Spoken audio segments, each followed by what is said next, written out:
स्वर्ग कहाँ है? हमने बताया स्वर्ग तो हमारे तुम्हारे सबके बीच में ही है। जिसके पास में चार चीजें हैं वो स्वर्ग में है। कौन? पहला सुख निरोगी काया, जिसके शरीर में कोई रोग नहीं है, ये पहला सुख। दूजा सुख घर में हो माया, दूसरा सुख जिसके घर में इतनी संपत्ति है, माया है कि घर गृहस्थी बढ़िया चलती रहे। लखपति करोड़पति नहीं बनना है, काम बढ़िया सब चलते रहे, कोई काम ना रुके। हाँ, हमें जरूरत पड़े कि आज हम समोसा खाएंगे तो समोसा हम खरीद के खा सकते। इतना पैसा अगर है कि हम आराम से सभी कार्य निपटा लेंगे तो ये दूसरा सुख हो गया। तीजा सुख सुत यज्ञाकारी, ये रामायण में है लेकिन हमारे भागवत में है। तीसरा सुख परिवार आज्ञाकारी, जिसका परिवार आज्ञाकारी हो तो ये तीसरा सुख है। परिवार में माने जितने परिवार के घर के लोग हैं तुम्हारे, सब लोग तुम्हारा कहना मानते हो। दादा समझ लेना, अगर जैसे तुम्हारे लड़का बहू नाती पनाती जो भी है सब तुम्हारा अगर कहना मानते हैं, तुम कह दो कि हम बेटा इच्छा है सत्यनारायण भगवान की कथा सुनेंगे, तो सब कहने लगे हाँ हाँ दादा क्यों नहीं, हम व्यवस्था कर देते हैं, आप सुनिए। अगर ये हो रहा है, तुम्हारी बात को माना जाता है परिवार में, तो ये तीसरा सुख है। चौथा सुख सुलक्षण नारी, चौथा सुख है जिसकी पत्नी पति के अनुसार चलती हो। सुलक्षण, सु धन लक्षण, सु माने सुंदर, लक्षण माने लक्षण। सुंदर नारी उसे ही कहते हैं भैया जिसके लक्षण सुंदर हो। सुंदर नारी अम्मा वही थोड़ी है जो 250 ग्राम क्रीम चुपाए पाउडर भरना चूहा में। सुंदर वही है जिनके लक्षण सुंदर हो। काले गोरे से मतलब नहीं है, जिनके लक्षण सुंदर हैं वो सुंदर नारी हैं। तो अगर पति के अनुसार पत्नी चलती है तो समझ लेना कि ये चौथा सुख हो गया। माताएं बहनें आप लोग बैठी हैं, आप सोचती होंगे हमारे लिए पंडित जी नहीं बताए हैं, तो आप लोग उधर थोड़ा पलट दीजिए।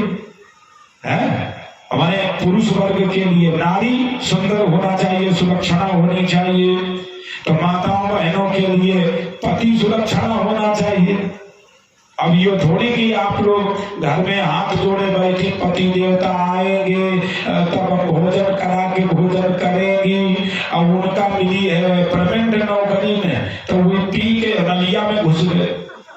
हाँ, तो ये नहीं होना चाहिए। अगर नारी सुलक्षण है तो पति भी सुलक्षणा होना चाहिए।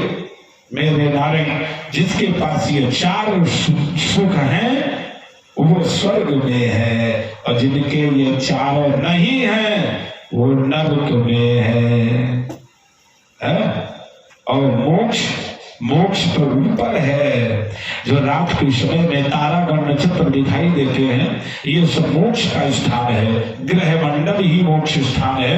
प्रमाण के लिए जैसे ध्रुव महाराज, सूर्य भगवान, चंद्रमा देवता, ये सब मनुष्य हैं। मनुष्य होकर के इन्होंने इस पद को प्राप्त किया। रामायण में लिखा है, प्रमाण के लिए समझ लीजिए। भगवान कहते हैं कि मोक्ष किससे मिलेगा? सन्मुख हो जीव मोहि जब ही जन्म कोट अज्ञान संग।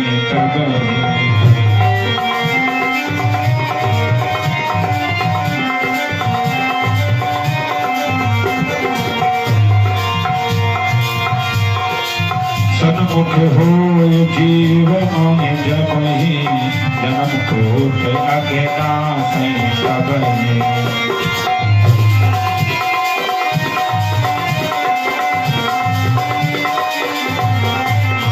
सन्मुख हो जीव मोहि जब ही जन्म कूट अज्ञास तब ही। कोई जीव अगर एक बार भी मेरे सामने आ जाता है तो कोटि जन्मों का आवागमन का चक्कर समाप्त हो जाता है और उसे मोक्ष पद की प्राप्ति हो जाती है। ये भगवान कहते हैं, रामायण में लिखा गोस्वामी तुलसीदास जी महाराज जी ने। तो इससे हम तुम समझ गए ना कि जो एक बार भगवान के दर्शन करता है उसे मोक्ष मिलता है। जो यज्ञ प्राप्त करे, यज्ञ भगवान को प्राप्त कर लेता है उसे मोक्ष मिलता है। जिस पर भगवान की कृपा होती है उसे मोक्ष मिलता है। ये मोक्ष पद इस तरह से हमें तुम्हें सबको प्राप्त हो सकता है।